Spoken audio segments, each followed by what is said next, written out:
Jadhavar group of institute. बल, बुद्धी आणि सद्विचारासाठी शिक्षण हे ब्रीद घेऊन पुण्यनगरीत गरिबांच्या मुलांना अल्प दरात KG to PG व्यवसायाभिमुख शिक्षण देऊन त्यांना 100% प्लेसमेंट असिस्टन्स देत त्यांचा शैक्षणिक, सामाजिक, आर्थिक, औद्योगिक, कला, क्रीडा, राजकीय, सांस्कृतिक, विज्ञान आणि संशोधन अशा सर्व क्षेत्रात सर्वांगीण विकास व्हावा म्हणून कटिबद्ध असलेली पुण्यातील फास्टेस्ट ग्रोईंग शैक्षणिक संस्था म्हणजे जाधवर ग्रुप ऑफ इन्स्टिट्यूट.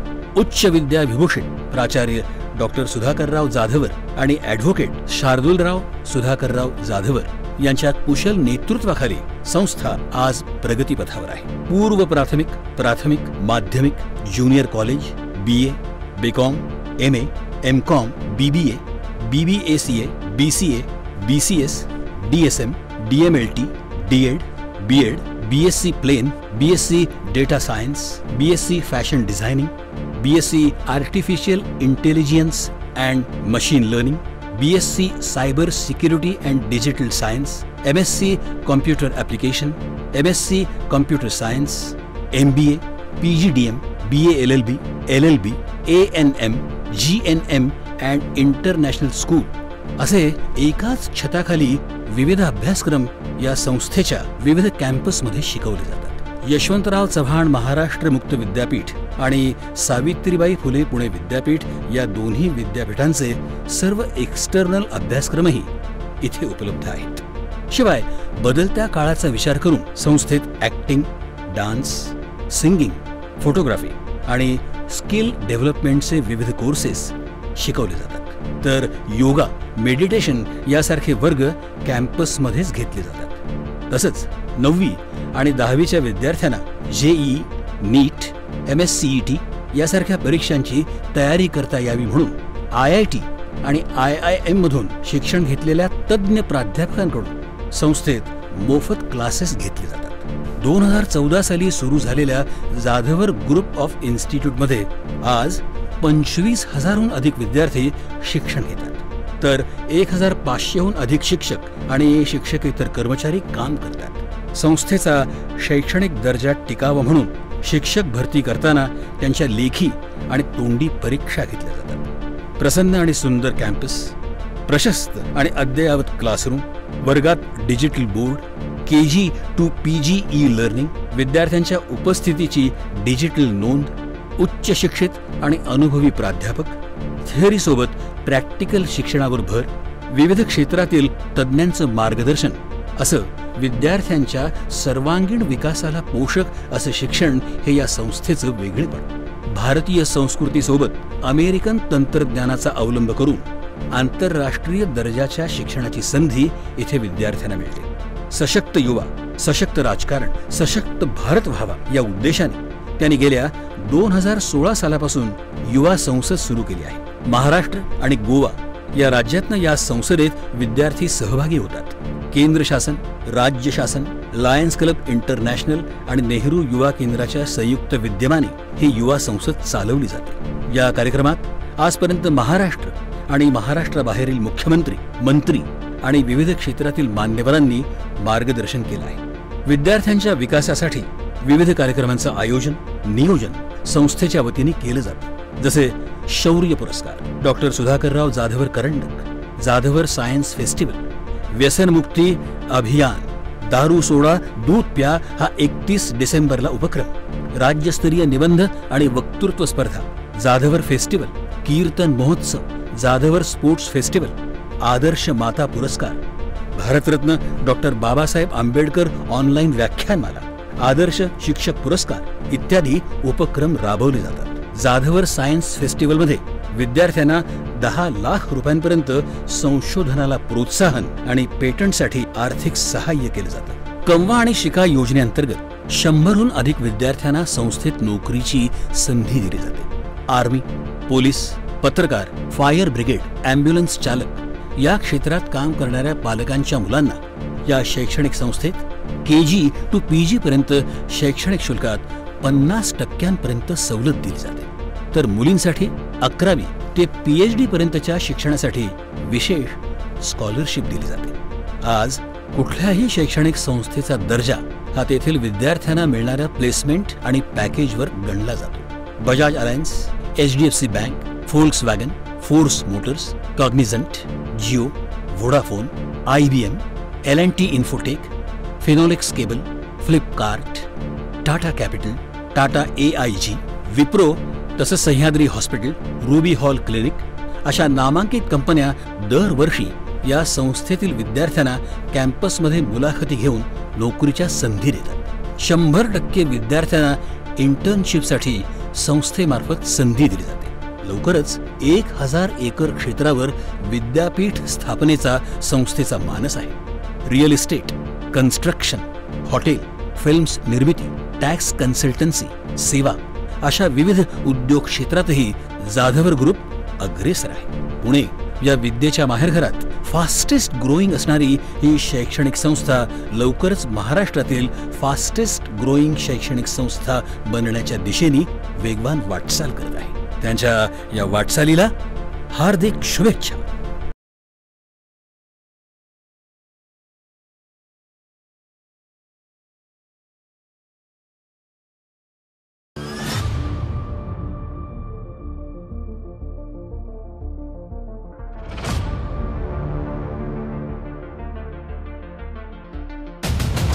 जब लेकिन ऐसे नौजवान लड़के और लड़कियां राजनीति के अंदर आएंगे तो देश के अच्छे दिन आने वाले हैं, ये आप समझ लीजिए।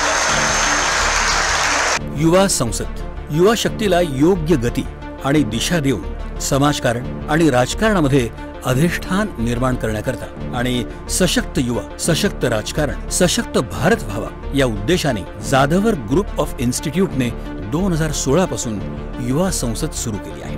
तरुण वर्गाला काहीतरी ॲस्पिरेशन्स आहेत, ॲस्पिरेशन्स असणं खूप गरजेचं आहे। जर पुढे काही आपल्याला करायचं असेल तर आपल्यामध्ये इच्छाशक्ती असली पाहिजे।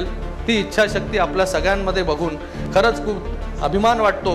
देशातील लोकशाही बळकट व्हायची असेल तर सुशिक्षित युवकांनी राजकारणात आलं पाहिजे हा विचार घेऊन युवा संसदेच्या माध्यमातून 1000हून जास्त युवक राजकारणाच्या मुख्य प्रवाहात आणण्यासाठी जाधवर ग्रुप ऑफ इन्स्टिट्यूटने उचललेलं हे पाऊल समाजाला वेगळी दिशा देणार आहे। आताच्या राजकारणामध्ये जर का तुम्हाला टिकून राहायचं असेल तर तुमची फेस व्हॅल्यू ही आता आपण स्वतः त्या ठिकाणी क्रिएट करायला शिकलं पाहिजे। जोपर्यंत तुमची फेस व्हॅल्यू तुम्ही समाजापुढे घेऊन ठेवू शकत नाही तोपर्यंत समाज किंवा नागरिक तुमच्यापर्यंत आकृष्ट होऊ शकत नाही, अशी सध्याच्या राजकारणाची परिस्थिती आहे। हिंदुस्थानी ही एकच जात असणं हे अत्यंत गरजेचं आहे। समाजासाठी चांगलं नेतृत्व निर्माण करणं हा महत्त्वाचा उद्देश डोळ्यासमोर ठेवून प्रभावी नेतृत्व करणारे चेहरे युवकांच्या समोर आणून त्यांना प्रेरणा देण्याचं काम या माध्यमातून सुरू आहे। राजकारणाच्या गटारगंगेमध्ये आपल्याला हात घालावा लागेल का घालावा लागेल, पण आज सज्जन माणसं ही निबळत झालेली आहेत आणि त्यामुळं राजकारणामध्ये बांडगुळ नावाच्या किड्यांचा सुळसुळाट सुटलेला आहे। जोपर्यंत सज्जन माणसं निबळतपणा सोडणार नाहीत तोपर्यंत राजकारणाची गटारगंगा स्वच्छ होणार नाही। तुमच्या पाठीशी किती जण आहेत हे मोजण्यापेक्षा तुम्ही किती जणांच्या पाठीशी उभे आहात हे युवकांना कळावं हा विचार युवकांच्या मनात प्रभावीपणे रुजवण्याचं काम या संसदेत विचारांचं मंथन करून केलं जातं। तुम्हाला तुमचं चॅलेंज आणि रस्ता तयार करायचा असेल तर स्वतःच्या दिमागाने चालण्याचा प्रयत्न करा। सारं पैशावरच होतं काय असं नाही, काही गरज नाही पैशाची, फक्त डेडिकेशन, डेवोशन आणि डिटर्मिनेशन पाहिजे। त्याग करायची, कष्ट करण्याची कुवत पाहिजे आणि मलाच पाहिजे म्हणायची गरज नाही। मलाच पाहिजे, मला चेअर पाहिजे बिलकुल नाही, जनतेनं म्हणलं पाहिजे की तुम्ही बसावं।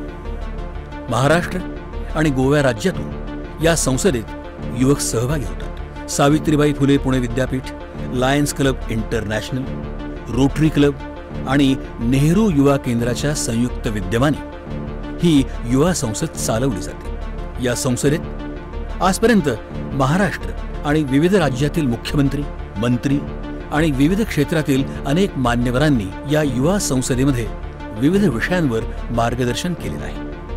आमच्याकडे अडचण काय झाली आहे, मी शिकायचं का तर नोकरी करण्यासाठी।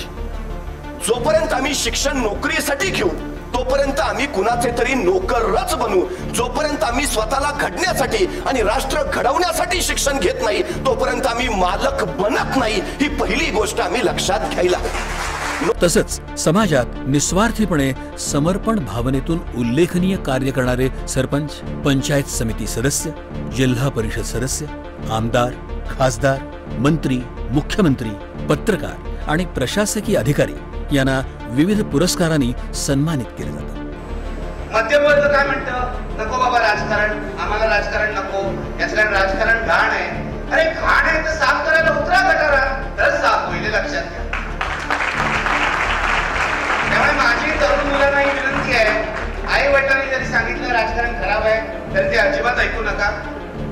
आपण चांगले असू, आपण ठरवलं भ्रष्टाचार करायचा नाही, आपण ठरवलं सचोटीने वागायचं, आपण ठरवलं सामान्य माणसाची बांधिलकी ठेवायची, तर आपलं राजकारण चांगलं होऊ शकतं. युवा संसदेत शैक्षणिक, सामाजिक, आर्थिक, औद्योगिक, कला, क्रीडा, राजकीय, विज्ञान, सांस्कृतिक आणि संशोधन क्षेत्रातील तज्ज्ञांचं बहुमूल्य मार्गदर्शन युवकांना दिलं जातं.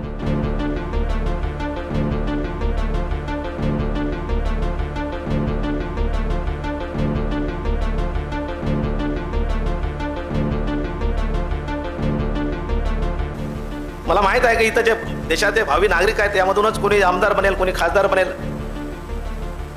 कोणी जिल्हा परिषद सदस्य बनेल. मग असं सांगितलं शार्दूल आपले पाटीलने की एक मुलगी याच्यातले एक जिल्हा परिषद सदस्य झाले. विविध सामाजिक आणि राजकीय क्षेत्रातील विषयांवर विस्तृतपणे चर्चा करून संबंधित अहवाल विविध राज्यातील राज्यपाल, मुख्यमंत्री आणि संबंधित विभागाचे मंत्री यांना पाठवण्यात येतो. कि मंजिल मिले ना मिले ये मुकद्दर की बात है, हम कोशिश भी ना करें ये गलत बात है. उच्च विद्या विभूषित संस्थापक अध्यक्ष प्राचार्य डॉक्टर सुधाकरराव जाधवर आणि उपाध्यक्ष ॲडव्होकेट शार्दूलराव सुधाकरराव जाधवर यांच्या कुशल नेतृत्वाखाली या संस्थेने राबवलेला युवा संसद हा अभिनव उपक्रम जगात सर्वात मोठा असलेल्या आपल्या देशातील लोकशाही बळकटीकरणाला नक्कीच हातभार लावेल असा विश्वास वाटतो. 40 वर्ष माणसांमध्ये काम केल्यामुळे डोळे माझे खूप शार्प आहेत, कानही माझे खूप शार्प आहेत, ते पटकन विश्लेषण करतात. त्याच वेळेला मला जाणवलं की खूप गट्स असणारा पोरगा आहे, खूप गट्स असणारा पोरगा आहे. आणि आज इथे शांतपणे सगळं त्याचं पाहता पाहता असं लक्षात आलं की हा खूप मोठा माणूस होऊ शकतो.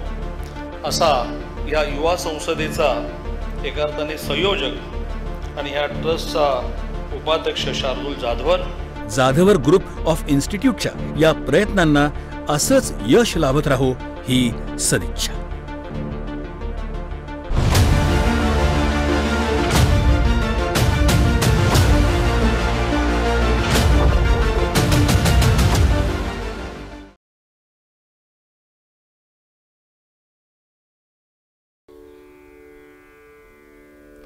मंगलमूर्ती मोरया.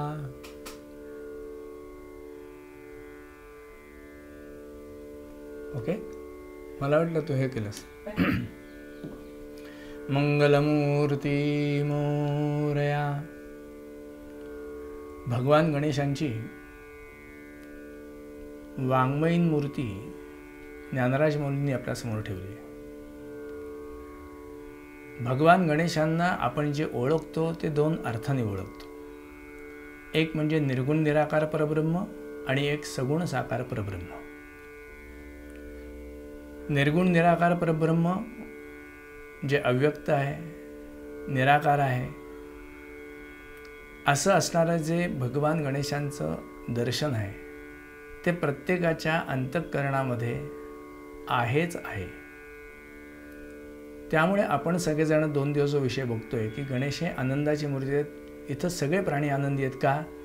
कारण ही निर्गुण निराकार परब्रह्म जे आनंदाचं आहे ते प्रत्येकाच्या हृदयामध्ये आहेच आहे. अगदी किडामुंगीपासून प्रत्येकामध्ये गणेशांचं हे तत्व पूर्णरित्या भरून आहे. त्यामुळे या आनंदाला अनुभवण्यासाठी ज्या माध्यमातनं ते अनुभवलं जातं असं आहे. भावना ह्या निर्गुणच आहेत, पण त्या इंद्रियांच्या मार्फत व्यक्त होतात आणि इंद्रियांच्या मार्फत व्यक्त झालेल्या भावना अंततः आनंद देतात त्या अंतःकरणालाच. म्हणजे आपण म्हणतो आज माझं मन सुखावलं. मन कुठं दाखवता येतं?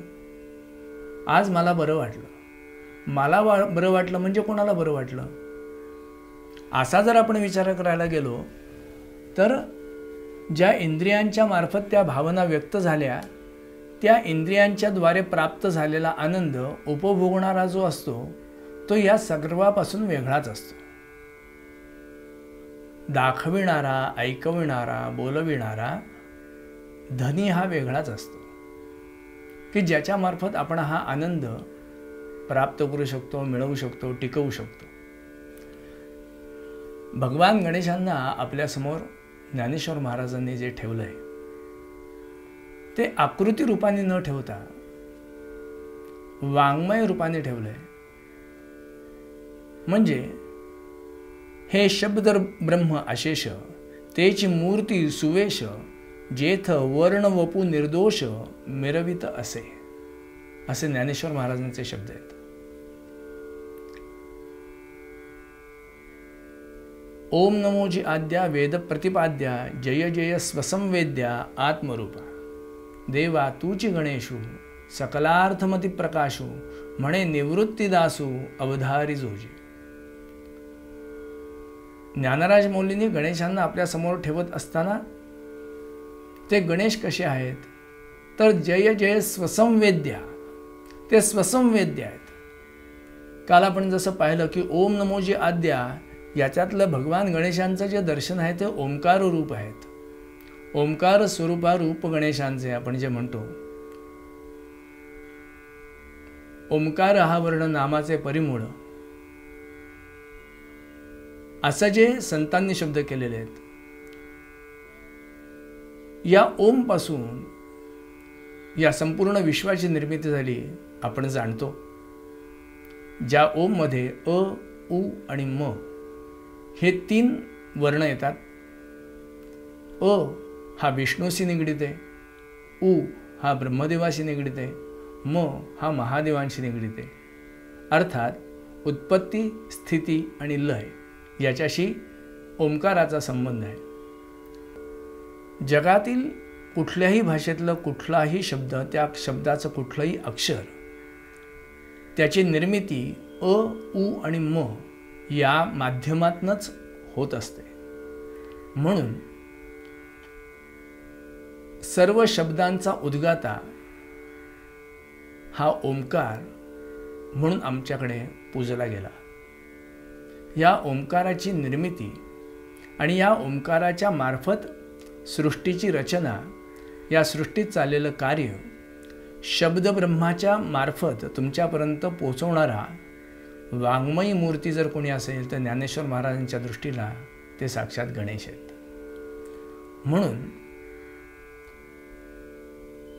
हे ज्ञान प्रगट करणारं आहे, हे शब्द प्रगट करणारं किंवा हे शब्द धारण करणारं जे तत्व आहे, ज्याला ज्ञानराज मौलींनी स्वसंवेद्य असं म्हटलेलं आहे, ते धारण करणारं तत्व माझ्याकडे प्रत्येकामध्ये स्वयंसिद्ध आहे. ते कोणी कोणाला दिलेलं नाही आहे. माध्यमाच्या द्वारे ते माझ्यापर्यंत पोचलं, पण धारण करण्याची क्षमता प्रत्येकाच्या ठिकाणी भगवंतानी दिलेली आहे. आकलन करण्याची प्रत्येकाची क्षमता भिन्न आहे, पण आकलन करण्याची क्षमता भिन्न जरी असली तरी सुद्धा जे आकलन करून घ्यायचं आहे ते आकलन करून घेण्याची क्षमता भगवंतानी प्रत्येकाच्या ठिकाणी स्वसंवेद्य अवस्थेवरती दिलेली आहे. म्हणून देवा तूची गणेशो, ते स्वसंवेद्य जे रूप आहे ते ज्ञानराज मौलींच्या नजरेला साक्षात गणेश आहेत, जे सकलार्थमती प्रकाशू, प्रत्येक प्राणीमात्राला त्या त्या असणाऱ्या वस्तूचा अर्थ प्रकाशित करून देणार आहे. असा असणारा बुद्धीचा प्रकाशक म्हणून ज्याच्याकडे पाहिलं ते भगवान गणेश ज्ञानराज मौली आपल्यासमोर पाहतात. म्हणून हे शब्द ब्रह्म अशेष तेची मूर्ती सुवेश जेथ वर्ण वपू निर्दोष मिरवित असे. असं हे रूप भगवंतांनी आपल्या ह्या शरीरावर ते धारण केलं आहे, ज्याचं वर्णन करताना हे शब्द स्मृती तेची अवयव देखा अंगिक भाव तेथ लावण्याची ठेव अर्थशोभा.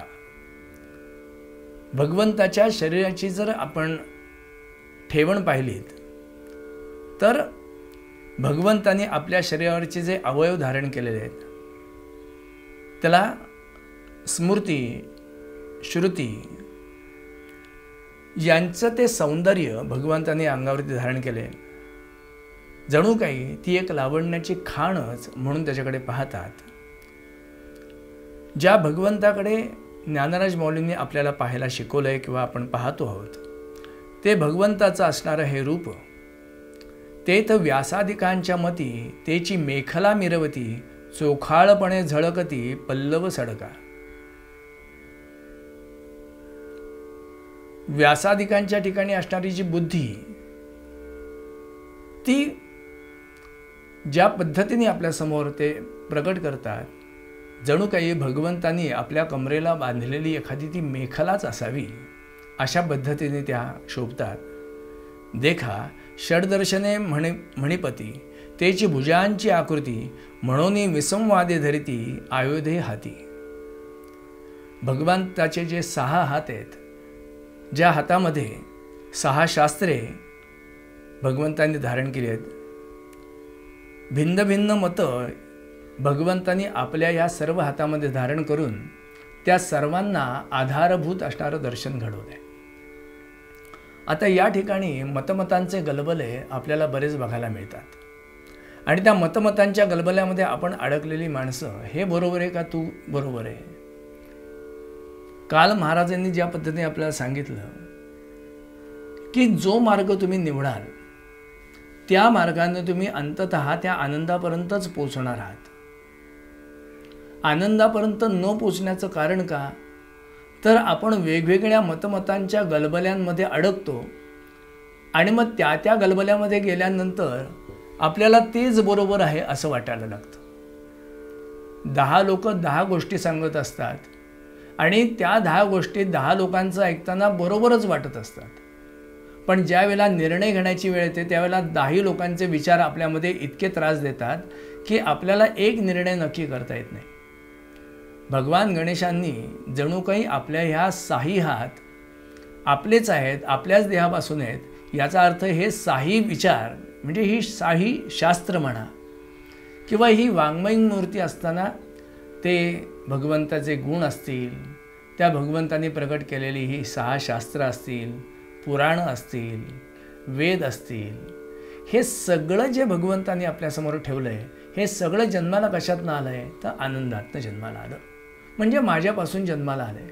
याचा अर्थ हे याच्यातल्या कुठल्याही मार्गाने तुम्ही अवलंब केलात किंवा याच्यातला कुठलाही मार्ग तुम्ही स्वीकारलात आणि त्याच्याशी जर दृढ राहिलात तर तुम्ही अंततः मलाच येऊन मिळाल, म्हणजेच माझ्या स्थितीला प्राप्त कराल, म्हणजेच तुम्ही आनंदी व्हाल. ज्ञानराज मौलींनी हा विचार समोर ठेवत असताना इथं तो बुद्धीचा देवता आहे, बुद्धी प्रकाशक आहे. त्यामुळे जितकी तुम्ही तुमची बुद्धी विकसित कराल, जितका तुम्ही तुमच्या बुद्धीला विचारात घ्याल, असं म्हणतात आपल्या डोक्यामध्ये आपल्या 7 पिढ्यांचा आलेख लिहिलेला आहे असं म्हणतात. आपल्याला मागचा आठवत नाही आहे, हा भाग वेगळा आहे, पण आपल्या बुद्धीमध्ये आपल्या डोक्यात 7 जन्मांचा आलेख लिहिलेला आहे. तत्वचिंतक म्हणतात की आपण आपल्या बुद्धीचा जो वापर करतो तो काही अंश करतो, म्हणजे पूर्ण % सुद्धा करत नाही, काही अंश करत असतो. एवढाच आपल्या बुद्धीचा आपण वापर करतो. उरलेली बुद्धी आपल्या जन्माला आल्यापासून न वापरल्यामुळे गंजते आणि तशीच जाते.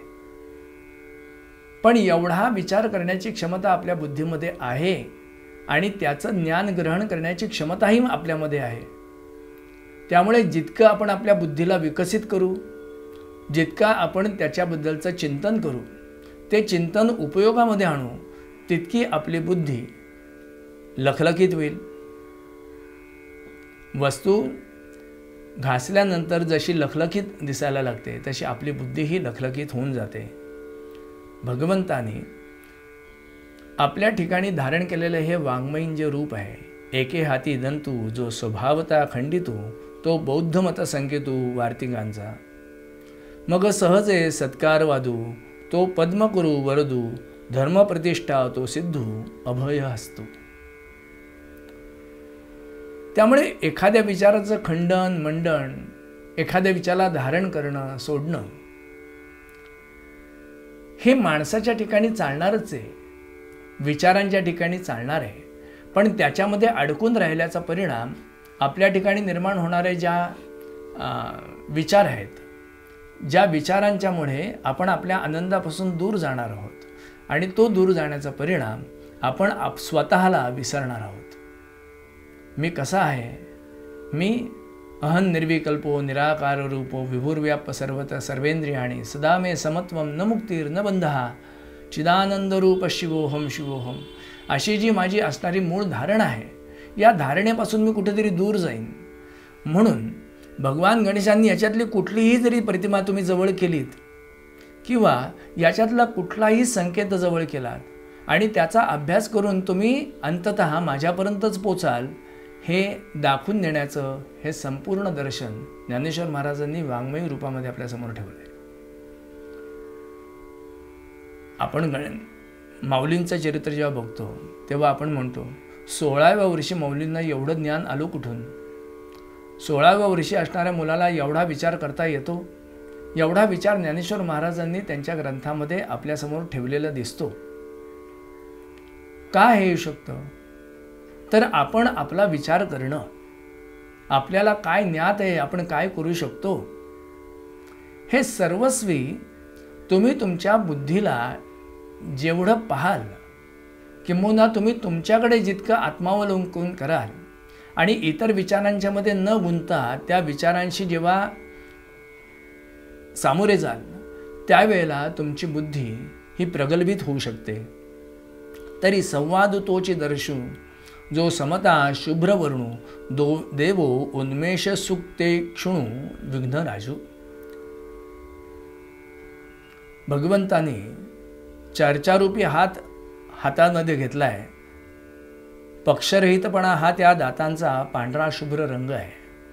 ज्ञानरूप बारीक डोळे असलेला विघ्नांचा नियामक असा हा देव आहे.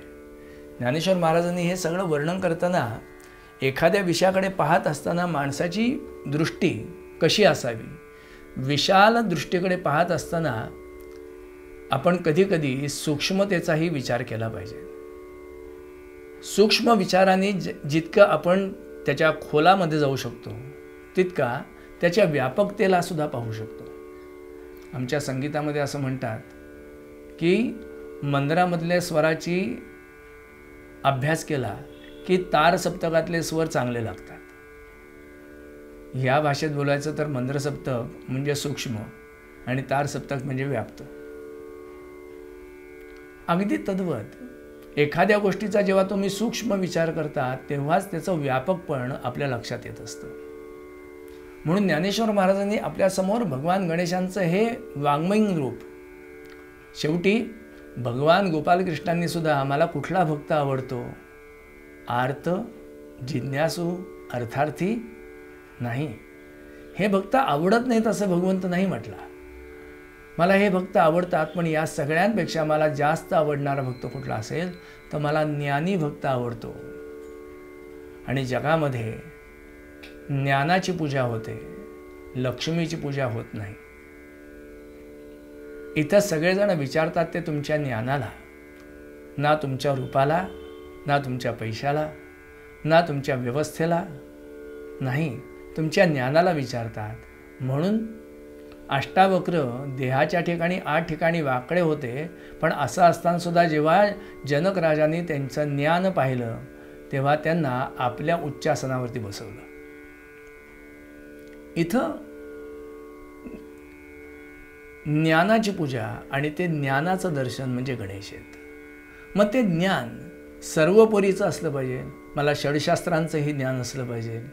कोण कसा वागतो, कोण कसा बोलतो, कोणाचं काय चाललं आहे, अगदी व्यावहारिक ज्ञानापासून सगळ्या गोष्टी आहेत. आध्यात्मिक ज्ञानापासून, व्यावहारिक ज्ञानापासून सगळ्या गोष्टी याच्यामध्ये मोडतात की मला या सगळ्या ज्ञानाची गरज आहे का? कारण माझं जीवन जर मला परिपूर्ण करायचं असेल, माझ्या जीवनाला यथार्थ रूप यावं असं जर वाटत असेल, तर मला या सगळ्या ज्ञानाची गरज आहे. मला सगळं कळलं पाहिजे. वेळ पडली तर त्या प्रसंगाला सामोरं जाण्यासाठी मला या ज्ञानाची गरज आहे.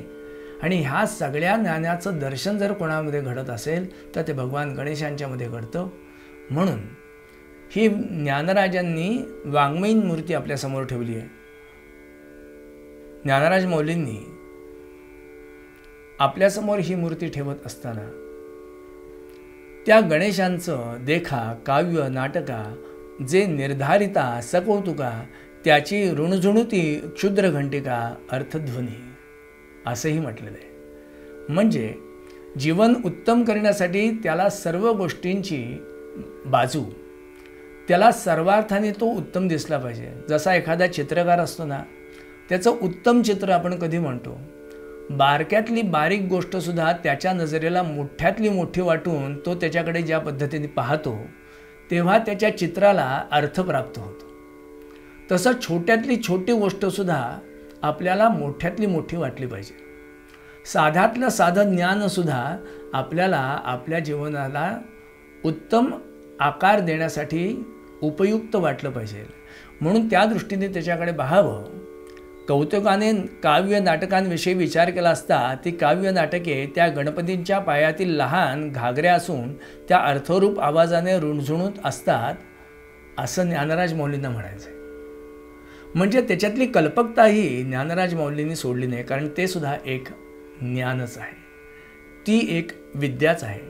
आणि ह्या सर्व गोष्टींनी परिपूर्ण होणारं माणसाचं जीवन, त्या जीवनाला प्राप्त झालेला अर्थ आणि त्या अर्थातनं त्याचं समृद्ध झालेलं आयुष्य, त्याच्या आयुष्यामध्ये गणेशांचं दर्शन त्याला तर घडवतंच, पण त्याच्याबरोबर इतरांनाही ते जीवन सुखकर करतं.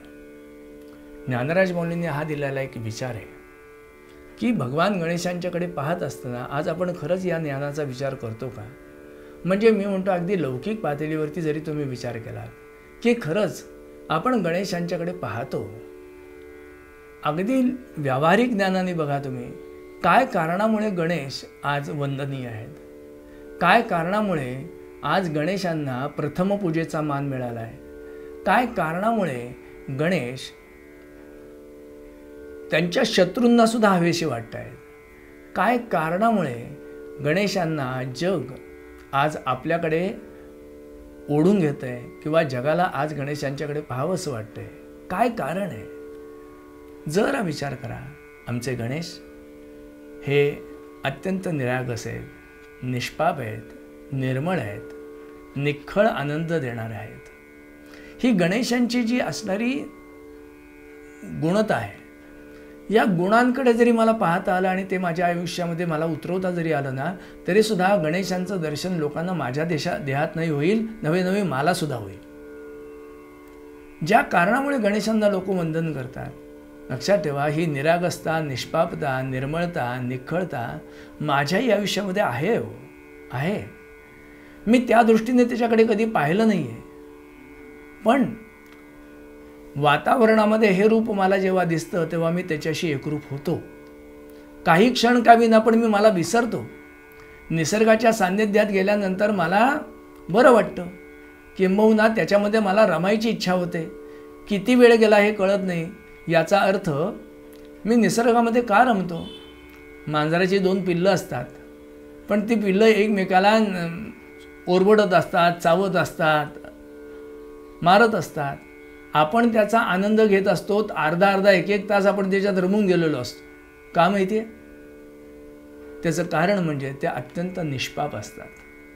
कारण तीच मांजरं एकमेकाला ओचकारत असतात, बोचकारत असतात, चावत असतात, ओरडत असतात, पण थोड्या वेळाने तीच पिल्लं एकमेकाला चाटत बसलेली असतात. हे अत्यंत निष्पापतेचं जे दर्शन आहे, आपण आहोत तसे, आपणही असेच निष्पाप आहोत, पण आपण त्या नजरेने त्याच्याकडे कधी पाहतच नाही ना. आपणही निरागस आहोत. कधी कधी आपल्याला सुद्धा रस्त्याने जाताना एखाद्या माणसाला रस्ता जर क्रॉस करायचा असेल तर आपल्यालाही त्याला रस्ता क्रॉस करून देण्यासाठी थांबावं असं वाटतं. का? कारण ही रुजुता आपल्यामध्ये आहे. रस्त्याने जाणारा एखादा प्राणी दिसला तर आपल्याला गाडी थांबवायची इच्छा होते. का? कारण ती कोमलता आपल्यामध्ये आहे. आपण त्याच्याकडे त्या नजरेने कधी पाहत नाही. आणि ही सगळी रूपं गणेशांची आहेत, सगळी रूपं. एवढं जरी आपण आपल्या आयुष्यामध्ये शिकलो, एवढं जरी, भगवान गणेश, आपल्या चरित्र माहिती आहे, ज्या वेळेला रिद्धी सिद्धीचं विवाह सोहळा आहे त्यावेळेला सगळे देव पृथ्वी प्रदक्षिणेला निघतात. ब्रह्मदेवाने अटच घातली आहे तशी की पृथ्वी प्रदक्षिणा करून जो पहिला येईल त्याला मी माझ्या दोन्ही मुली देणार.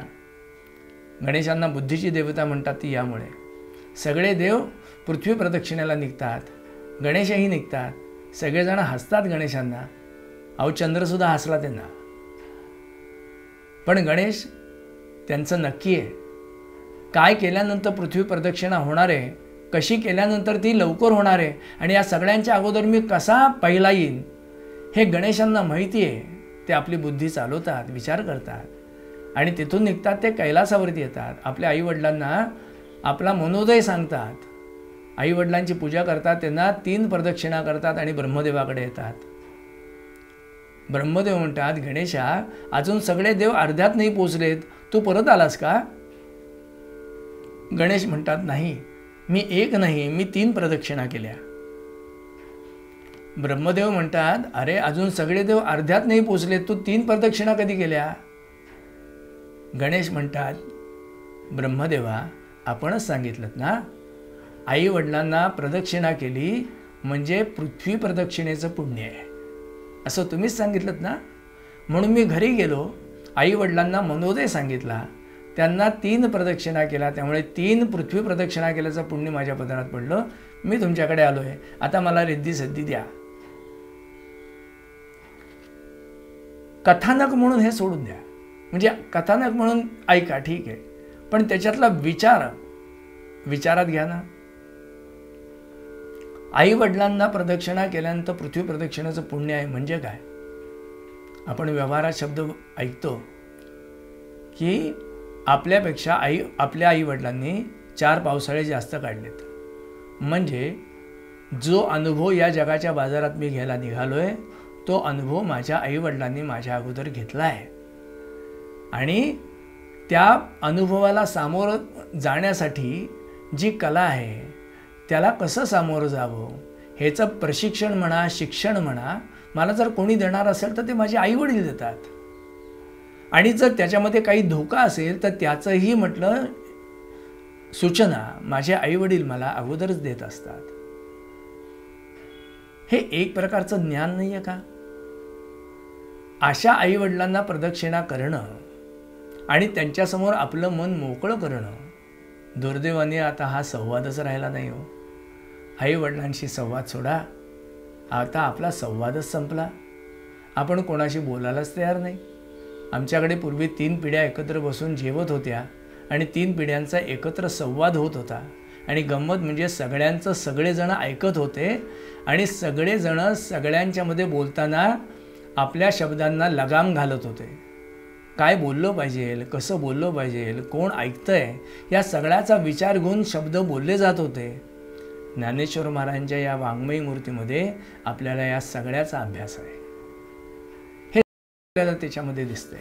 गणेशांनी हातात धारण केलेली सगळी आयुधं आहेत, त्या आयुधांचा विचार करायला गेला तर तुम्हाला हेच सगळं दिसतंय की त्यांनी आयुधं कशाला धारण केली आहेत. तो परशु कशाला हातात हवा आहे, हातामध्ये त्रिशूळ कशाला हवा आहे, हातामध्ये गणेशांनी मोदक घेतला आहे, दुसरा हात आशीर्वादाचा दिला आहे, शंखचक्र हातात धारण केली असे म्हणा. कशासाठी हे सगळं आहे? या सगळ्याच्या मागे शिक्षण आहे. आणि ज्ञानेश्वर महाराजांनी या सगळ्याचा उहापोह आपली बुद्धी सतेज करण्यासाठी म्हणून ठेवलेला आहे. या अर्थाने तुम्ही जर गणेशांच्याकडे पाहायला गेलात तर तुम्हाला त्याचा अर्थ कळेल. आज तुमच्या आईवडिलांना तुमच्याकडनं काय हवं आहे? पैसा अडका सोनं नाणं? त्यांना याच्यातलं काही नको आहे. त्यांना आपल्या मुलाचा 1 मिनिट हवा आहे.